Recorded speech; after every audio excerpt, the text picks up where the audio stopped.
It was down by Egan's Corner, one morning I did stray. I met a fellow rebel there, and this to him did say, "We have orders from the captain to assemble at Drumbar, but how were we to get there without a motor car?" Well, Barney dear, be of good cheer, and I'll tell you what we'll do. The specials, they are plentiful, and the IRA are few. We'll wire on to Stonewall, and before we'll get that far, we'll give the boys a bloody good ride in Johnson's motor car. When Dr. Johnson got the news, he soon put on his shoes. He said, "This is an urgent case, and there is no time to lose." He then put on his castor hat, and upon his breast a star. You could hear the din going through Glenfin of Johnson's motor car.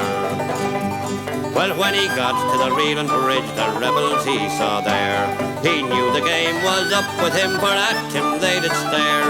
He said, "I have a permit to travel near and far. You can stick your English permit, we want your motor car." What will my loyal brethren say whene'er they hear the news? My car, it has been commandeered by the rebels at Dunluce. We'll give you a receipt for it, all signed by Captain Marr. And when Ireland gets her freedom, you'll get your motor car. They set the car in motion and filled it to the brim. With rifles and with bayonets, this made old Johnson grim. And Barney hoisted the Sinn Féin flag, and it fluttered like a star. And they gave 3 cheers for the IRA and Johnson's motor car.